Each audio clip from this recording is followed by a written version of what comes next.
الحكيم صدق الله العظيم. الحمد لله رب العالمين، والصلاة والسلام على سيد الأنبياء والمرسلين وعلى آله وأصحابه أجمعين. أما بعد فأعوذ بالله من الشيطان الرجيم. بسم الله الرحمن الرحيم. قل يا عبادي الذين أسرفوا على أنفسهم لا تقنطوا من رحمة الله إن الله يغفر الذنوب جميعا إنه هو الغفور الرحيم. صدق الله العظيم وصدق رسوله النبي الكريم، ونحن على ذلك من الشاهدين والشاكرين والذاكرين، والحمد لله رب العالمين.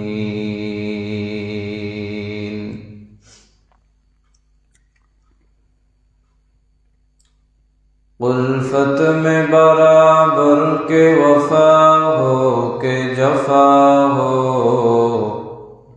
उल्फत में बराबर के वफा हो के जफा हो, हर चीज में लज्जत है अगर दिल में मजा हो, हर चीज में लज्जत है अगर दिल में मजा हो।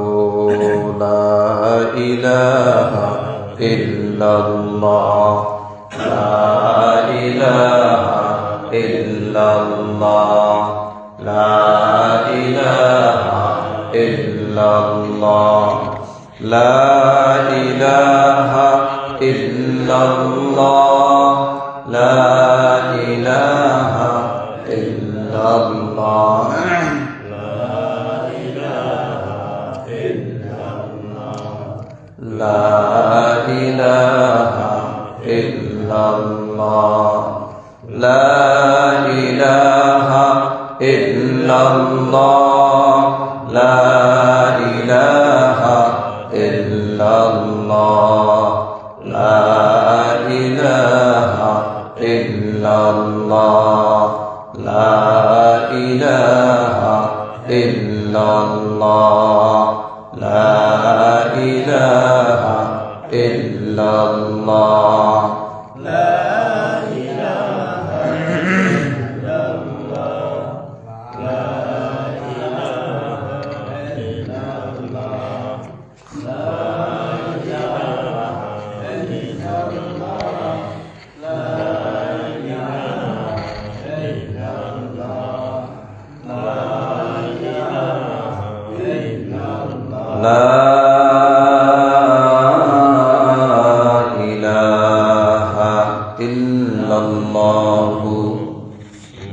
मुहम्मदुर रसूलुल्लाह सल्लल्लाहु अलैहि वसल्लम। আল্লাহ পাকের দরবারে লাখো কোটি শুকর ও সুজুদ যে মহান আল্লাহ পাক রব্বুল আলামিন আমাদেরকে সাপ্তাহিক তালিম ও হালকায় জিকির, আল্লাহর ঘর মসজিদে জিকিরের মজলিসে আসার বসার তৌফিক যে আল্লাহ দান করেছেন, এজন্য সবাই শুকরিয়া আদায় করি আলহামদুলিল্লাহ। দুনিয়াতে যত মানুষ আসছে, যত মানুষ আসবে, যত মানুষ চলে গেছে, নবীরা ব্যতীত সবার জীবনে গুনাহ আছে, আছে না নাই? আপনার জীবনেও গুনাহ আছে, আমার জীবনেও গুনাহ আছে। হয়তো আমাদের গুনার খবর আমরা নিজেরা ছাড়া, আল্লাহ ছাড়া কেউ জানে না। এরকম অনেক গুনাহ আছে যেটা আমরা মানুষের আড়ালে করি, দুনিয়ার মানুষ জানে না। শুধু আমি নিজে জানি যে আমি কত বড় গুনাহগার, এবং সেই গুনার খবর জানে আল্লাহ। এই দুনিয়াতে আল্লাহ তাআলা মানুষ সৃষ্টি করছে। মানুষের মূল কাজ হইল দুইটা। একটা হইল আল্লাহ পাক রব্বুল আলামিন যা করতে বলছেন সেই কাজগুলো সে করবে। 2 নম্বরে আল্লাহর রাসূল যা নিষেধ করছেন সেই কাজগুলো থেকে সে বিরত থাকবে। এই দুইটা হলো আমাদের মূল কাজ। এই মানুষকে সৃষ্টি করার পরে আল্লাহ তাআলা মানুষের ভিতরে গুনাহ করার একটা স্বভাব তৈরি করে দিয়েছেন। গুনাহের একটা স্বভাব আমাদের ভিতরে কি আছে? এই স্বভাব তৈরি করার পরে আল্লাহ পাক রব্বুল আলামিন আবার শয়তানকে পাঠাইছেন ওয়াসওয়াসা দেওয়ার জন্য, গুনাহের দিকে উৎসাহ প্রদান করার জন্য। কথা বলার সময় আমার দিকে তাকাইতে হবে, নালকা হবে না। তারপরে আবার যখন আর কি কান্নার বয়ান আসবে তখন নিচের দিকে তাকাইলাম, সময় তো বলাই হয়।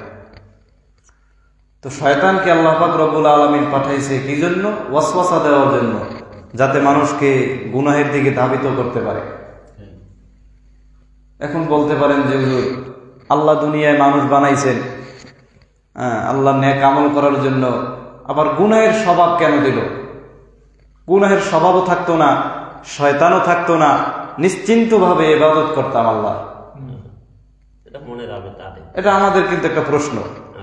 কিন্তু আল্লাহ পাক রব্বুল আলামিন বলছে যে না, তোমাকে শুধু আমার ইবাদতের জন্যই বানাই নাই। ইবাদতের জন্য তো আল্লাহ পাক রব্বুল আলামিন ফেরেশতা বানায় রাখছেন, অসংখ্য অগণিত ফেরেশতা। নবী করিম সাল্লাল্লাহু আলাইহি ওয়াসাল্লাম যখন মেরাজে গেছেন, প্রথম আসমান থেকে সপ্তম আসমান পর্যন্ত যত জগৎ আছে সব আল্লাহ তাআলা তারে দেখাইছেন। তো তিনি বলতেছে, আসমানে এমন কোনো জায়গাও খালি নাই যেখানে ফেরেশতারা সিজদারত অবস্থায় নাই। অর্থাৎ আসমানের সব জায়গায় ফেরেশতারা সিজদারত অবস্থায় আছে। যেই ফেরেশতারা সিজদারত অবস্থায় আছে তারা কিয়ামত পর্যন্ত সিজদা অবস্থায় থাকবে, তাদের আর কোনো কাজ নাই। তাদের কাজ কি? সিজদা করে থাকা, আল্লাহর ইবাদত করা। বহু ফেরেশতা আছে যারা রুকু অবস্থায় আছে, তারা ওই রুকু অবস্থায় থাকবে। বহুত ফেরেশতা আছে নামাজে দাঁড়াই আছে, তারা ওই নামাজে দাঁড়ানো অবস্থায় আছে, তাদের কাজই ওইটা কিয়ামত পর্যন্ত। আল্লাহ তাআলা যখন মানুষ বানাইবে, ফেরেশতা প্রশ্ন করছিলেন যে আমরাই তো আছি আপনার ইবাদতের জন্য, তাহলে আবার এই মানুষ বানানোর কি দরকার? বলে ফেরেশতাও ইবাদত করে, মানুষও ইবাদত করে। ফেরেশতাও কি? মানুষও ইবাদত করে, কিন্তু ফেরেশতার ইবাদতের অতটা মূল্যায়ন নাই মানুষের ইবাদতের যত মূল্যায়ন। বলে তার কারণ কি? বলে ফেরেশতার ভিতরে গুনাহের কোনো প্রভাব নাই। এরা গুনাহ কি জিনিস এটা বোঝেই না। গুনাহ কি জিনিস কি বোঝেই না, জানেই না গুনাহ করবে কিভাবে। কাজ হয়েছে ইবাদত করা, আল্লাহ যেটা কইছে ওইটাই করতেছে। আর মানুষের ভিতরে গুনাহের প্রভাব আছে, আবার নেক আমল করতেও আল্লাহ বলছে। গুনাহ থেকে, গুনার প্রভাব বাদ দিয়া শয়তানের ওয়াসওয়াসাকে পরিত্যাগ করে নেক আমল করতে পারাটা আল্লাহর কাছে অনেক পছন্দনীয়। কথা বুঝেন? বলে একজনের অহংকার করার মতো ধন সম্পদ আছে, এলেম আছে, বাড়ি আছে, গাড়ি আছে, তারপরও সে অহংকার করে না। তারপরও সে কি করে না? অহংকার করে না। তাহলে মানুষ মনে করে যে না, ওই লোকটা খুব বিনয়ী, অনেক ভালো, তার অহংকার করার অনেক কিছু আছে, তারপর অহংকার করে না। তার অহংকারের দাম আছে, তার বিনয়ের দাম আছে। কিন্তু একজন ফকির মিসকিন যার কিচ্ছু নাই, সে যদি অহংকার না করে বিনয়ী হয়, তাহলে তার বিনয়ের অতটা মূল্যায়ন মানুষ করে না, কারণ নাই কিছুতে অহংকার করবে কি দিয়া। কথা বুঝেন? ঠিক তেমনি ভাবে গুনাহের প্রভাব থাকা সত্ত্বেও যদি গুনাহ না করে, তাহলে ওই নেক আমলের বদলা আল্লাহর কাছে অনেক বেশি, আল্লাহর কাছে অনেক পছন্দনীয়। তবে মানুষ গুনাহ করবেই, মানুষের ভিতরে যেহেতু গুনার প্রভাব আছে, মানুষ গুনাহ হইতেই পারে, গুনাহ হওয়াটা স্বাভাবিক। তবে যারা মুত্তাকিন পরহেজগার যারা, তাদেরও গুনাহ হয়, গুনাহ হওয়ার সঙ্গে সঙ্গে তারা তওবা করে, গুনাহ হওয়ার সঙ্গে সঙ্গে কি করে? তওবা করে। এরা হলো মুত্তাকিন। কিছু কিছু মানুষ আমরা আছি যারা গুনাহ করতেই আছি, কিন্তু তওবার কোনো নামগন্ধও নাই, তওবা কি জিনিস বুঝেই না। আবার কিছু মানুষ আছে গুনাহও করে তওবাও করে, গুনাহও করে তওবাও করে। যারা মুত্তাকিন পরহেজগার, যারা আল্লাহকে ভয় করে, তাদের জীবনে গুনাহ হবে, কিন্তু সঙ্গে সঙ্গে আবার তওবা করবে, দেরিও করবে না যে না আজকে ভুল করছি না পরশু তওবা করবো, মনে না, দেরিও করবে না। কারণ দেরি করার সময় কোথায়? মরণ যদি চলে আসে তখন আর সময় থাকবে না। এই জন্য আল্লাহ পাক রব্বুল আলামিন বলছে, তওবার দরওয়াজা আমি আল্লাহ তাআলা খুলিয়ে রাখছি। কুল ইয়া ইবাদিয়াল্লাযীনা আসরাফু আলা আনফুসিহিম লা তাকনাতু মির রাহমাতিল্লাহ। বান্দা, আমি আল্লাহ তাআলার রহমত থেকে তোমরা নৈরাশ হয়ে ফিরে যেও না। আমি আল্লাহর মতো দয়াময় রহমান কেউ নাই। বান্দা, যতই অন্যায় করো, যতই অপরাধ করো, পাহাড় সম পরিমাণ যদি অন্যায় হয়, আসমান সম পরিমাণ যদি অন্যায় হয়, এই অন্যায় করিয়া যদি বান্দা 2 ফোঁটা চোখের পানি সারিয়া দিলটারে নরম করিয়া বান্দা মন থেকে দিল থেকে যদি খাঁটি তওবা করতে পারো, আমি আল্লাহ মুহূর্তের ভিতরে তোমার জীবনের সব গুনাহগুলি মাফ করে দিব। তবে তওবার জন্য কয়েকটা শর্ত আছে। কয়েকটা কি আছে? শুধু কান্না করলাম, মোনাজাত করলাম, হা হুতাশ করলাম না, এটার নাম তওবা না। এই তওবা করলেই কাজ হইবে না, এটার নাম খাঁটি তওবা না। এটা হচ্ছে ক্ষমা চাওয়া, আল্লাহর কাছে ক্ষমা চাইলাম, ইস্তিগফার করলাম, ক্ষমা চাইলাম, এটা তওবা হলো না। বলে তওবা কি জিনিস? তওবা মানে হইল ফিরিয়ে আসা। তওবা মানে কি? ফিরিয়ে আসা, নেক আমলের দিকে ফিরিয়ে আসা। তওবার জন্য 4টা শর্তের কথা বলা হয়েছে। কয়টা শর্ত? 4টা। এই 4টা শর্ত মানিয়ে যদি আমরা তওবা করতে পারি, আপনিও যদি করতে পারেন, আমিও যদি করতে পারি, তাহলে আল্লাহ তাআলা আমাদের গুনাহ মাফ করবে। কয়টা শর্ত? 1 নম্বর শর্ত হইল, যে গুনাহটা আমি করছি, নিজের গুনার খবর তো নিজে জানি, কি জানি না, জানি। যে গুনাহটা করছি সেই গুনার জন্য আমাকে অনুতপ্ত হইতে হইবে, লজ্জিত হইতে হইবে যে আমি ভুল করছি, আসলেই অন্যায় করছি, আসলেই আমি ক্ষমা পাওয়ার যোগ্য না, আসলেই আমি বড় অপরাধ করছি, এটার জন্য অনুতপ্ত হইতে হইবে। অনুতপ্ত না হইলে সেই গুনাহ আবার করা শুরু করবে, লজ্জিত হইতে হয়। এটা হলো 1 নম্বর শর্ত। 2 নম্বর শর্ত হইল, যে গুনাহটা আমি করছি, আজকে তওবা করলাম, তওবা করার সঙ্গে সঙ্গে ওই গুনাহ আমি আর জীবনেও করতে পারবো না। যদি করি তাহলে আমার তওবা আবার ভেঙে যাবে। এটা 2 নম্বর শর্ত। 3 নম্বর শর্ত হইল, আমি যে তওবা করতেছি, পূর্বে ওই গুনাহটা আর করব না, এই ইরাদা করা আল্লাহর কাছে যে আমি আর করব না, মন থেকে ইরাদা করা। 4 নম্বর শর্ত হইল, কোনো বান্দার হক যদি আমি নষ্ট করি, সেই হক ফিরিয়ে দেওয়া। এটা খুব মারাত্মক এক শর্ত। এরকম তওবা করা খুব কঠিন এক ব্যাপার। আমার এক উস্তাদ বলছিলেন যে মাওলানা হওয়া বড় সহজ, আলেম হওয়া সহজ, বড় লোক হওয়া সহজ, কিন্তু মুসলমান হওয়া বড় কঠিন। মুসলমান হওয়া কি বড় কঠিন এক ব্যাপার। এত সহজ না। 4 নম্বর শর্ত হইল বান্দার হক যদি নষ্ট করে থাকি, কারো ধন সম্পদ আত্মসাৎ করে থাকি, সেটা ফিরিয়ে দেওয়া। যদি তারে নাও পাই, তার যদি কোনো ওয়ারিস থাকে, সেই ওয়ারিসদের কাছে সেই ধন সম্পদ দিয়ে দেওয়া। যদি তাও না পাই, মুফাসসিরিনে কেরাম বলছেন, তাহলে ওই পরিমাণ টাকা, ওই পরিমাণ ধন সম্পদ দ্বীনের রাস্তায় তার নামে দান করে দেওয়া। অর্থাৎ যার টাকা তার নামে কি করা? দান করে দেওয়া। তাহলে কিয়ামতের ময়দানে ওই টাকা পাইয়া হয়তো সেই বান্দা আপনাকে মাফ করে দেবে। নাহলে এই বান্দার হকের কারণে কিয়ামতের ময়দানে ধরা খাইতে হইবে সবাই। আল্লাহ তাআলা কিয়ামতের ময়দানে কারো প্রতি বিন্দু মাত্র জুলুম করবে না, সেখানে ধরবে। বহু বুজুর্গ, নেক আমলওয়ালা, তাহাজ্জুদ গুজার, নামাজি, মুত্তাকিন, জিকির করনেওয়ালা বহুত প্লেয়ার সেখানে বাইজে যাইবে।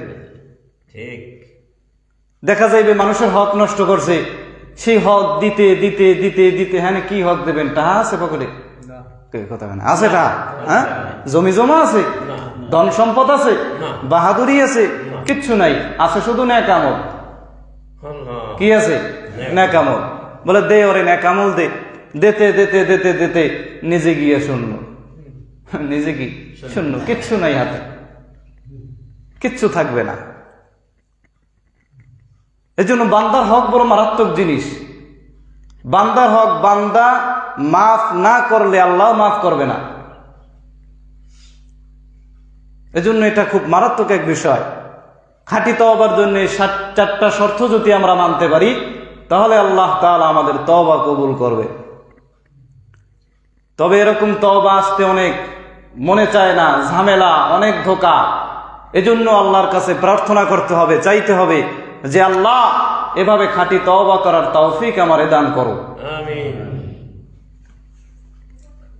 এর মুসলমান ইমানদারের জন্য আল্লাহর কাছে খাঁটি তওবা করতে হবে। সবার জীবনে গুনাহ আছে, আপনার জীবনেও গুনাহ, আমার জীবনেও গুনাহ। বলে আল্লাহ তাআলা বড় দয়াময়, আল্লাহর মতো দয়াময় রহমান কেউ নাই। আল্লাহর কাছে মাআফ চাইলে আল্লাহ বান্দারে খালি ফিরায় দেয় না। এজন্য বেশি বেশি আল্লাহর কাছে দোয়া করতে হবে, বেশি বেশি আল্লাহর কাছে তওবা করতে হবে। রব্বানা যালামনা আনফুসানা ওয়া ইল্লাম তাগফির লানা ওয়া তারহামনা লানাকুনান্না মিনাল খাসিরিন। আল্লাহর কাছে বেশি বেশি তওবা করতে হবে। হযরতে মূসা আলাইহিস সালাতু ওয়াস সালামের জমানায় একজন যুবক ছিল, বড় খারাপ, বড় নিকৃষ্ট। এমন কোনো গুনাহ নাই যে যুবকটা করে নাই। বড় অপরাধী, সবাই তার অপরাধের কারণে এলাকার মানুষ সবাই অতিষ্ঠ হয়ে গেছে। এই সন্তানকে আর এলাকায় রাখা যাবে না, ওর মতো খারাপ কেউ নাই। সবাই ওই যুবকটারে বলল, তুমি এলাকা ছেড়ে চলে যাও। তার মা বাবাও তারে তাড়ায় দিলে, এমন সন্তানের প্রয়োজন নাই, এত বড় খারাপ, এর মতো খারাপ আর কেউ নাই। আল্লাহর বান্দা অনেক দূর যাওয়ার পরে প্রতিমধ্যে হঠাৎ করে আজরাইল আলাইহিস সালাতু ওয়াস সালাম হাজির হয়ে গেল। হাজির হওয়ার পরে আল্লাহর বান্দার জানটাকে কবজ করিয়ে নিল। আল্লাহর বান্দা দুনিয়া থেকে বিদায় হয়ে গেল। আল্লাহর বান্দার লাশটা রাস্তার পাশে পড়িয়া রইল। আল্লাহ তাআলা ওহীর মাধ্যমে মূসা নবীকে জানায় দেয়, রে মূসা, অমুক জায়গায় আমার এক বন্ধু, আমার এক আপন বান্দা মৃত্যু হয়ে গেছে। ও মূসা, তুমি তাড়াতাড়ি যাও, আমার বান্দার জানাজা পড়াও, তুমি দাফন কাফনের ব্যবস্থা করো। আর আল্লাহ তাআলা জানায় দিলেন, ও মূসা, তোমার উম্মতদেরকে, সারা মুসলমানদেরকে জানায় দাও, আমার ওই বন্ধুর জানাজায় যারা শরীক হইবে, আমি আল্লাহ তাআলা ওই জানাজায় শরীক হওয়ার কারণে তাদের জীবনের সব গুনাহগুলি আমি আল্লাহ মাফ করে দিব। সুবহানাল্লাহ। মূসা নবী এলান করিয়া দিলেন, কে কোথায় আছো শোনো, আল্লাহ তাআলার এক বন্ধুর মৃত্যু হয়ে গেছে, চলো। আল্লাহ তাআলা সুসংবাদ দিয়ে দিছেন, যারা যারা ওই জানাজায় শরীক হইবা আল্লাহ তাআলা তাদের গুনাহগুলি মাফ করে দিবে। সবাই এলান শুনিয়া তাদের গুনাহ মাফ করানোর জন্য দৌড়ায়। সবাই যখন আল্লাহর বান্দার লাশের সামনে গিয়ে হাজির হয়ে গেল, যাওয়ার পর এলাকার মানুষ তাকায় দেখতেছে যে সন্তানকে আমরা গুনাহগার হওয়ার কারণে, খারাপ হওয়ার কারণে অতিষ্ঠ হয়ে এলাকা থেকে বের করে দিয়েছি, সেই আল্লাহর বান্দার লাশ পড়ে আছে। অথচ আল্লাহ নাকি বলছে ও হইল আল্লাহর প্রিয় বান্দা, আল্লাহর বন্ধু। মূসা নবীর কাছে বলার পর মূসা নবী বড় অবাক হইলেন। অবাক হতে দেখি আল্লাহ তাআলা জানা দিলেন, ও মূসা, কথা সত্য, ওই বান্দার মতো খারাপ কেউ ছিল না। ওই বান্দা খারাপ হওয়ার কারণে এলাকার সবাই ওর এলাকা থেকে তাড়ায় দিছে। ও মূসা, তবে আসল কথাটা শোনো। এই বান্দা যখন এলাকা থেকে আসতেছিল, হঠাৎ করিয়া তার মৃত্যু যন্ত্রণা যখন শুরু হয়ে গেল, আল্লাহর বান্দা ডানে তাকায় দেখে তার পাশে কেউ নাই। আল্লাহর বান্দা বামেও তাকায় দেখে তার পাশে কেউ নাই। আল্লাহর বান্দার বড় অসহায় মনে হইল। আল্লাহর বান্দা দিলে দিলে বলে, আমি এত বড় পাপী, আমি এত বড় জাহান্নামের আসামি। এলাকার মানুষ আমার পাপের কারণে আমারে তাড়ায় দিল। আরে সন্তান বিপদে পড়লে মায়ের কাছে গিয়ে আশ্রয় নেয়, বাবার কাছে গিয়ে আশ্রয় নেয়। আরে আমার মা বাবা আমারে তাড়ায় দিল, আমার মতো খারাপ কেউ নাই, আমার মতো জাহান্নামের আসামি পাপী কেউ নাই। আরে বান্দা এই কথা স্মরণ করিয়া আল্লাহ তাআলার কাছে, আমি আল্লাহর কাছে মোনাজাত ধরিয়া কান্না করা শুরু করলো। আরে হাউমাউ করিয়া কান্না করে আর বলে, রে আমার আল্লাহ, তুমি যদি মাফ না করো, আমার যাওয়ার তো আর কোনো দরওয়াজাও নাই। আয় আল্লাহ, সবাই আমারে তাড়ায় দিছে, কিন্তু আমি শুনেছি তুমি নিজেই তো বলেছো আনাল গফুরুর রহিম, তোমার মতো দয়াময় কেউ নাই। ওগো আল্লাহ, আমি তোমার হারানো বান্দা, তোমার দরওয়াজায় হাজির হয়ে গেছি। ওগো মাওলা, তুমি আমারে মাফ করে দাও। ও মূসা, বান্দা আমার কাছে এমন করিয়া কুতি মিনতি করিয়া রোনা জারি করিয়া কান্না করেছে। ও মূসা, বলো আমি আমার বান্দাকে কেমন করিয়া তারা দিব? ও মূসা, বিশ্বাস করো, ওই বান্দা যদি ওই সময় সারা দুনিয়ার মুসলমানের নাজাতের দোয়াও করত, আমি আল্লাহ তাআলা তখন তাও কবুল করিয়া নিতাম। আরে মুসলমান ইমানদারের জন্য আল্লাহর কাছে আমরাও যদি খাঁটি দিলে তওবা করতে পারি, আল্লাহ তাআলা আমাদেরকেও খালি ফিরিয়ে দিবে না।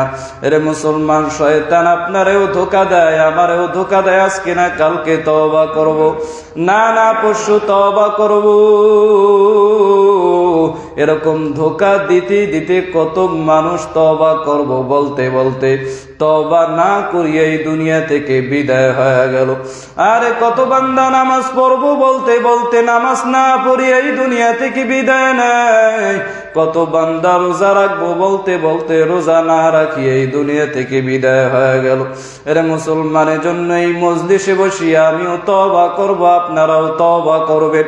কারণ মরণ যখন হবে, মরণ যদি আসিয়া যায়, তওবা না করিয়া অন্ধকার কবরে যদি চলিয়া যাই, আপনার আমার জাহান্নাম ছাড়া কোনো উপায় নাই।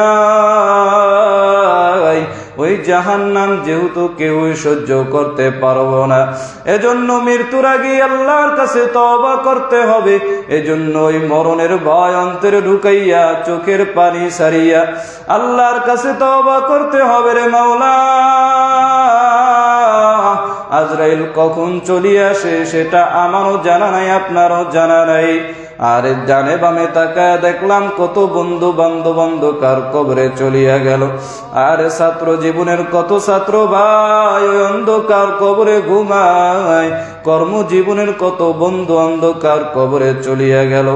আর ডানে বামে তাকায় দেখলাম অনেকের মা দুনিয়ায় নাই,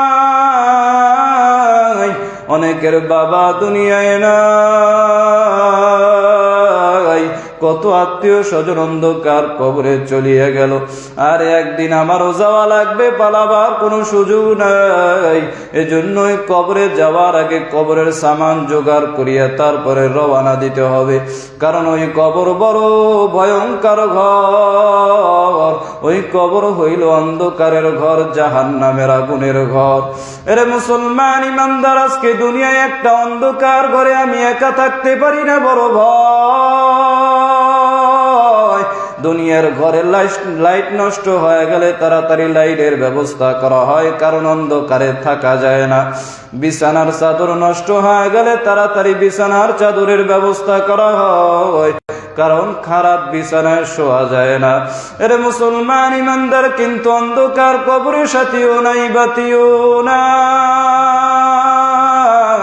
ওই অন্ধকার কবরে বিছানারও কোনো ব্যবস্থা নাই। ওই অন্ধকার কবরে আমি একা একা কেমন করিয়া থাকব? চিন্তা ভাবনা করিয়া তারপরে অন্ধকার কবরে রওনা দিতে হবে। ডানে মাটি বামে মাটি,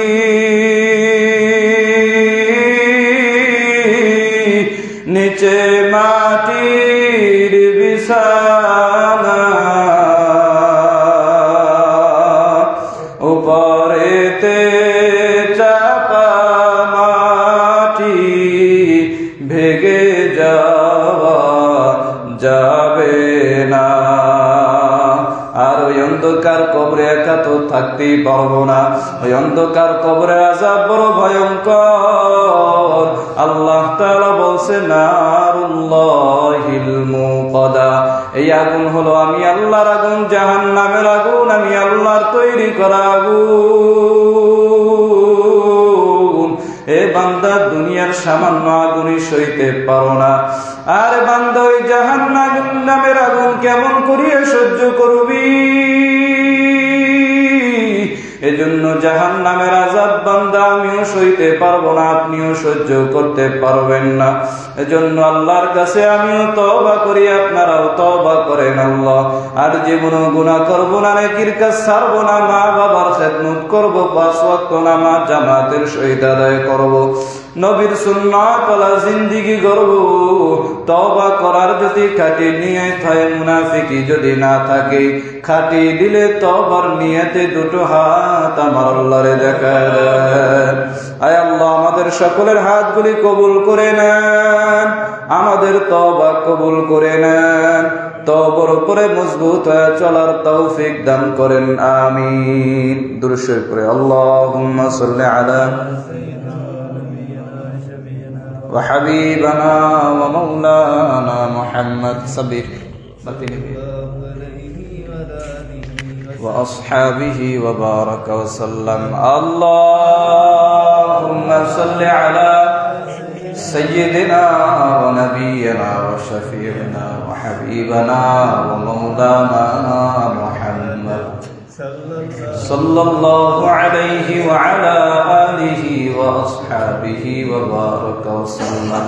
اللهم صل على سيدنا ونبينا وشفيعنا وحبيبنا ومولانا محمد صلى الله عليه وعلى آله وأصحابه وبارك وسلم. اللهم صل على سيدنا ونبينا وشفيعنا وحبيبنا ومولانا محمد صلى الله عليه وعلى آله وأصحابه وبارك وسلم. أستغفر الله الذي لا إله إلا هو الحي القيوم وأتوب إليه لا حول ولا قوة إلا بالله